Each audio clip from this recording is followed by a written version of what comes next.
Visakhapatnam municipal office ఎదురుగా శాంతియుత నిరసన. ఎల్ఐసి ఆఫ్ ఇండియాలో విశాఖపట్నం మరియు నెల్లూరు డివిజన్లో 1993 నుండి 1997 వరకు పనిచేసిన ఉద్యోగుల శాంతియుత నిరసన కార్యక్రమం. ఈ నిరసనకి ముఖ్య అతిథిగా శ్రీ ఉత్తరాంధ్ర మాలమహానాడు అధ్యక్షులు శ్రీ గొల్ల ఈశ్వరరావు గారు విచ్చేశారు. ఈ నిరసన కార్యక్రమం శ్రీ మైలపల్లి ముత్యాలరావు గారి ఆధ్వర్యంలో జరిపించారు. ఈ నిరసనలో పాల్గొన్న ఉద్యోగులు దాడి నారాయణరావు, బొడ్డు అప్పారావు, సొమ్ము నాగరాజు, శ్రీనివాసులు మరియు కేబీ ఈశ్వరరావు గారు పాల్గొన్నారు. మన మిత్రులు ఉన్నారు, వాళ్ళు స్టేజ్ పై చూస్తున్నారు. చెప్పండి. నా పేరు గొల్ల ఈశ్వరరావు, ఉత్తరాంధ్ర మాలమహానాడు అధ్యక్షుడిని.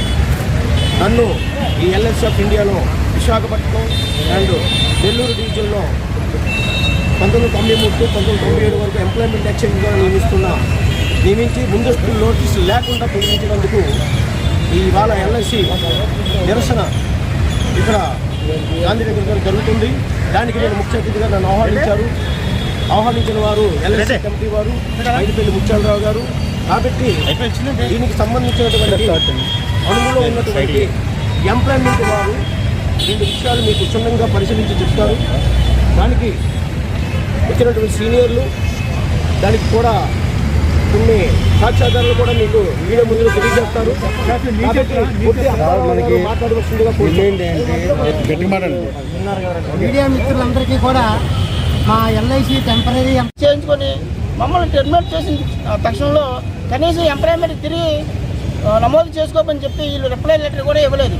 అలా ఇచ్చిందిలా ఉంటే డిమాండ్ చెప్పండి. తక్షణం మాకు ఉద్యోగ అవకాశం కల్పించాలి, పాత జీతాలు ఇవ్వాలి, పాత పెన్షన్ ఇవ్వాలి, చనిపోయిన వాళ్ళందరికీ కూడా కుటుంబంలో స్పౌస్కి పెన్షన్ ఇవ్వడం, ఉద్యోగం ఇవ్వడం చేయాలి. ఈ విధమైన డిమాండ్స్తో మేము ఈరోజు టెంట్ వేయడం జరిగింది పర్మిషన్ తీసుకొని.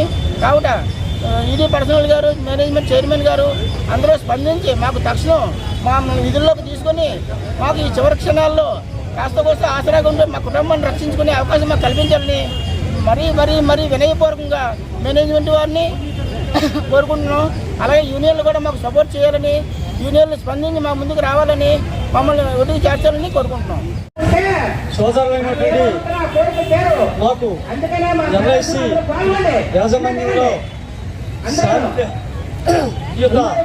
నిరసన తెలియచేయడానికి సంఘీభావం తెలిసినటువంటి మిత్రులకు, అలాగే మన మీడియా మిత్రులకు, సోదరులకు నమస్కారం చేస్తూ ఈ యొక్క కార్యాచరణ ముందుకు తీసుకెళ్లాలని 93 నుంచి 97 వరకు పోరాడుతున్నటువంటి ఎల్ఐసి సంస్థల యాజమాన్యంలో అవకతవకలు, పొడదరుగులు ఉండడం వల్ల మాకు జరిగిన అన్యాయం అనేది ఎస్సీ ఎస్టీ బీసీలకి అతి దారుణమైన పరిస్థితి జరిగింది. సుమారుగా 25 సంవత్సరాలు అయింది. ఇంతవరకు కూడా మాకు ఎటువంటి సమాచారం లేకుండా జరిగింది. ఈలోపు మమ్మల్ని ఫాలోఅప్ చేస్తున్న ఐఎన్టీయూసీ యూనియన్ లీడర్ నరసింహ్ గారు మాతో ఉండి, మాకు సఖ్యంగా సైక్యంతో ఉండి తిరిగి ఈ రోజుకి అప్పటి నుంచి 27 సంవత్సరాలు, మహా అయితే 7 సంవత్సరాలు ఉన్నారు. అక్కడ నుంచి ఇంతవరకు కూడా ఎక్కడ కనిపించలేదు. గైరేజ్ అయిపోయి తిరుగుతున్న పరిస్థితి సంవత్సరం కూడా లేదు.